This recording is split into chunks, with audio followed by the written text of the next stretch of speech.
nosso bate-papo hoje com a doutora Lívia, porque nós estamos cuidando da saúde de vocês, né? Vocês, mulheres, necessitam muitas vezes de lembrá-las que vocês precisam cuidar de vocês, não só do marido, dos filhos, da casa, do trabalho, da igreja, que tem muitas mulheres que têm uma dedicação a mais na igreja, mas também cuidar de vocês. Por isso eu quero convidar você nesse momento a prestar atenção na conversa e também participar. Tem dúvidas? Aproveite o nosso chat no ao vivo do YouTube para você poder, né, fazer a pergunta, porque o assunto é sério e é um alerta. Mulheres jovens também podem desenvolver o câncer de mama e é isso que a gente quer, que você, ao saber da informação, você se precavenha, né? Você se previna e é isso que a gente quer hoje. Portanto, eu já dei boas-vindas para a doutora Lívia. Espero que você se sinta muito à vontade hoje na nossa casa. Muito obrigada. Você estava no começo do programa explicando que muitas mulheres abaixo de 40 anos já estão apresentando o câncer de mama. Tem algum fator desencadeante para isso, doutora? Para falar assim, olha, a partir de agora, de tal tempo, por conta disso, agora as mulheres com menos de 40 anos estão tendo câncer? Nós não temos um fator para falar, então é por causa disso. A gente tem um conjunto de fatores. Então a gente já sabe, por exemplo, que algumas práticas ou falta delas está relacionada a um aumento de risco. Então, eu sempre falo para as minhas pacientes que câncer de mama não é muito como, por exemplo, câncer de pulmão, que a gente associa. Câncer de pulmão tem um forte fator de risco, que é o tabaco. Tabagismo. No câncer de mama são múltiplos fatores. Então, o que a gente aponta? Por que será que a gente está tendo cada vez mais cedo mulheres com câncer de mama? Sedentarismo, obesidade, uso de terapia de reposição hormonal por tempos mais prolongados. As mulheres estão tendo menos filhos e tendo filhos mais tarde. A gente sabe que para o câncer de mama, gestar e amamentar são fatores de proteção. Então, as mudanças mesmo relacionadas à vida da mulher no mercado de trabalho, junto com esses outros fatores, nos ajudam a explicar parte do problema. Mas a verdade é que ninguém sabe exatamente um motivo pelo qual isso vem acontecendo. Uma das coisas também que a gente aponta é que as mulheres estão, de certa forma, cuidando da saúde melhor do que antes, fazendo mais exames. Isso também ajuda com que a gente diagnostique cânceres mais cedo, que antigamente não se fazia. Então tem esses fatores associados. As campanhas ajudam bastante.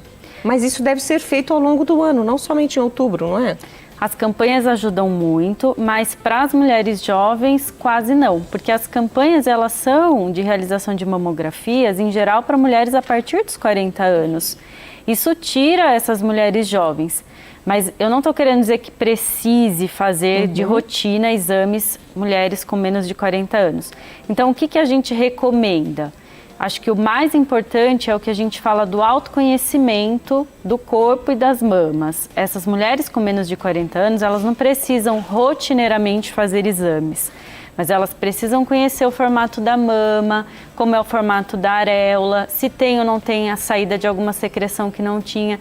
Isso pode ser um fator de alerta para que ela procure o seu médico, o seu ginecologista e consequentemente o seu mastologista, diante de algum sinal de alerta que possa aparecer.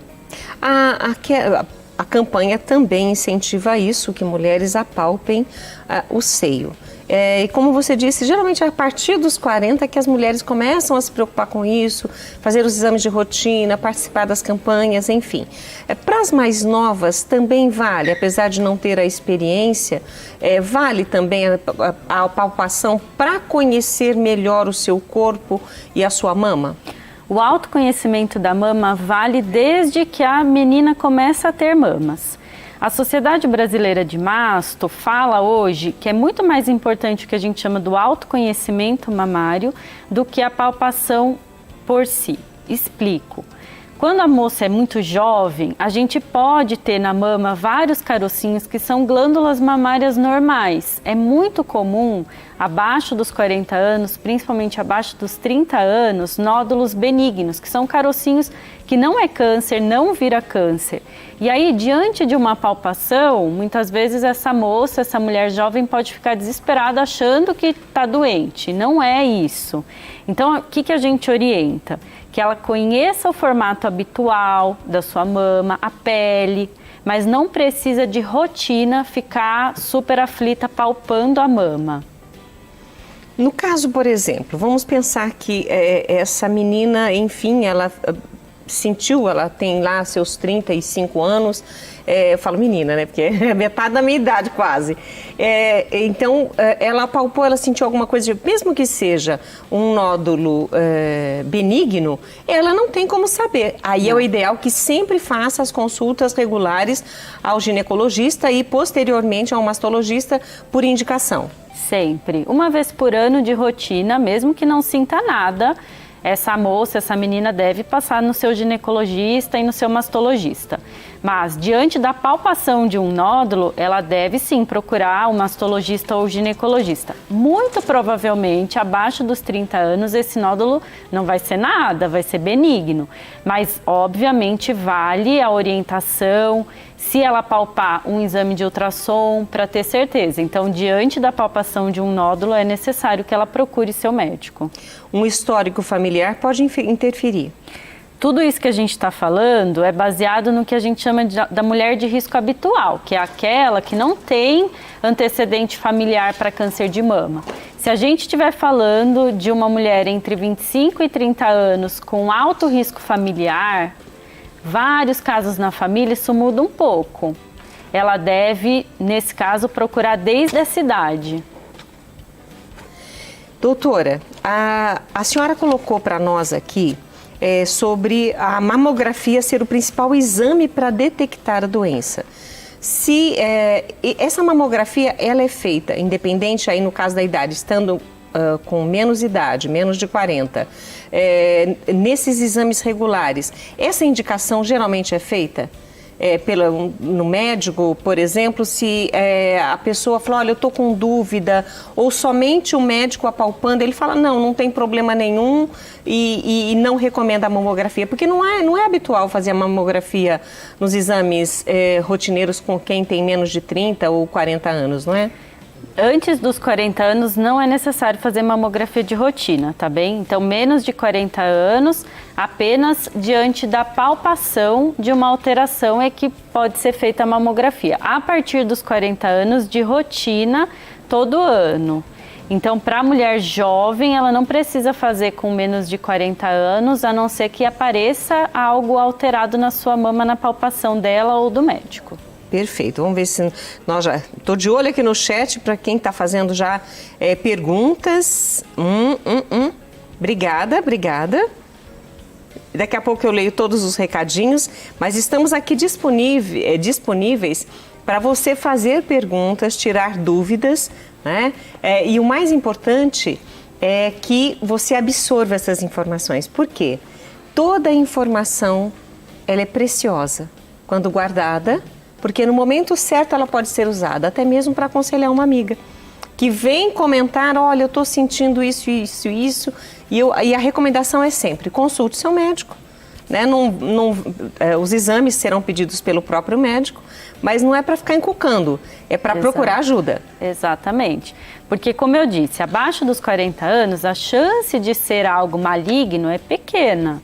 Mas diante da palpação de um nódulo ou de uma alteração na mama, vale a consulta com o médico para ele pedir os exames que ele julgar que sejam importantes. A biópsia é um deles? Diante de um nódulo palpável acima dos 40 anos, a biópsia é obrigatória. Abaixo dos 40 anos, depende muito do formato desse nódulo no ultrassom, do quanto tempo ele apareceu. É possível e é provável que precise ser feita para a gente ter certeza absoluta do que é. É só a partir da biópsia que a gente consegue ter 100% de certeza do que um nódulo é. Então, muitas vezes, pelas características na mamografia, no ultrassom, podem ser sugestivos de alguma coisa, mas a biópsia é o que bate o martelo do que é esse nódulo. Doutora, deixamos de falar algo importante dentro do nosso tema de hoje, pensando nas mulheres mais jovens que estão aí, né, correndo riscos também, talvez nem saibam que tenham, porque falar, não, vou deixar para me preocupar com isso só depois dos 40 anos. Dentro do tema e da sua especialidade, quais são as suas principais orientações como prevenção? Então, para aquela mulher abaixo dos 25, não precisa nada a não ser o que a gente já falou sobre o autoconhecimento mamário, que é muito importante do corpo, na verdade, que ela tenha esse conhecimento do que é o normal para ela. Entre 25 e 30 anos, se essa mulher for de risco no sentido de ter parentes de primeiro grau, então pai, mãe, irmãos ou filhos com histórico de câncer de mama, vale a primeira consulta com o seu mastologista. E a partir disso, para as mulheres acima de 40 anos, aí não tem como fugir, mamografia todo ano. Agora, a frequência regular, né? A frequência ao ginecologista anualmente, isso é importante para todas as idades. Para todas as idades, até mesmo porque, como eu disse, pode ser que ela tenha algumas coisas a serem acertadas e que funcionem até como uma prevenção primária, que a gente diz. Então, muitas vezes, uma orientação sobre perda de peso, orientação sobre um diabetes inicial, coisas que podem estar associados sim ao aumento de risco e que podem ser combatidos e tratados desde o começo. Agora, só uma curiosidade para a gente, né? Quando a gente vai ao ginecologista, às vezes ele pede também o ultrassom de mama, né? Qual é, assim, para o médico, a análise daquela mama, a diferença entre a mamografia e um ultrassom de mama? Então, são exames diferentes. O ultrassom é aquele exame, assim, para quem está nos assistindo, que passa o gel e olha, através daquele transdutor, a imagem do nódulo na TV ali do médico que está fazendo. É o que a gente chama de um exame médico dependente, porque o quanto o médico aperta, a qualidade do aparelho, a formação do médico para interpretar a imagem, tudo isso faz parte do exame do ultrassom. A mamografia é aquele exame em que a mulher entra na máquina, aperta bem a mama e sai como se fosse um raio-x da mama. Acontece que eles são exames para coisas diferentes. A mamografia é o único exame que consegue ver o nódulo, propriamente dito, que é o caroço, e também o que a gente chamaria de calcificações, que é como se fosse uma areia. Por que que é importante? Porque grande parte dos pré-cânceres de mama aparecem na mamografia, e essa areia não é vista no ultrassom, mesmo na mão do ultrassonografista mais experiente. Agora veja, por que que a maioria das vezes quando a gente vai no ginecologista, eles pedem um ultrassom? Abaixo dos 40 anos, acaba que ele examina e fica um pouco sem saída sobre pedir algum exame. Ele não tem que pedir a mamografia de rotina. Porém, isso é um pouco controverso. Acabou de sair um estudo novo, publicado, com uma pergunta simples. As mulheres abaixo de 40 anos devem ser submetidas à ultrassonografia todos os anos? E a resposta simplista é não, porque a realização do ultrassom não diminui a mortalidade. O que eu quero dizer com isso? Fazer ultrassom todo ano em mulheres abaixo de 40 anos não faz com que a gente detecte mais cânceres de mama, tal qual a mamografia. Mas isso não vale para aquela mulher que sentiu um nódulo, que palpou uma alteração. Essa sim, obrigatoriamente tem que fazer ultrassom, mas não como rotina. Conhecer-se, então, é o básico de tudo que nós conversamos. Exatamente. E é claro, ter muita confiança no seu médico, lembrar de ir anualmente, quer dizer, são regras que nós sabemos, nós conhecemos e nós temos que cuidar de nós. Eu falei, né, sobre você cuidar do marido, cuidar dos filhos, tem que até cuidar dos netos, leva neto no médico, né? Mas muitas vezes está esquecendo de você. Então, se cuida, se ame, porque essa é a parte mais importante. Vamos evitar em qualquer idade que o câncer se desenvolva, porque eu tenho certeza que a doutora concorda com isso, porque faz parte do trabalho dela. Quanto mais precocemente for identificado qualquer tipo de nódulo, principalmente os malignos, mais chance de cura, não é, doutora? Sim, a detecção precoce está muito mais associada à cura. E quanto isso? Entre 95% a 99% dos cânceres diagnosticados no que a gente chama de estágio 1, que são nódulos até 2 centímetros, são curáveis. Então faz muita diferença para o câncer de mama detectar no começo ou numa fase mais avançada. A partir do 1 são 4? São 4 estágios, o câncer de mama. O 0 é o que a gente chama desse pré-câncer, que pode se transformar no câncer de mama normal. E aí temos o estágio 1, 2, 3 e o 4, que é o que a gente não quer detectar em ninguém, que é quando a gente já tem doença fora da mama, que a gente fala em algum outro órgão, as chamadas metástases. Olha, assunto sério. E eu espero que você tenha absorvido tudo. Se não absorveu, não tem problema. Você pode, ainda hoje à noite, rever, ouvir novamente, passar, compartilhar com alguma amiga que está vivendo esse momento de dúvida na vida dela sobre estas informações que a doutora Lívia Cons, mastologista, passou para nós hoje. Doutora, muito obrigada por estar conosco. Eu que agradeço. Que Deus abençoe demais. Muito, Amém. muito, muito mesmo.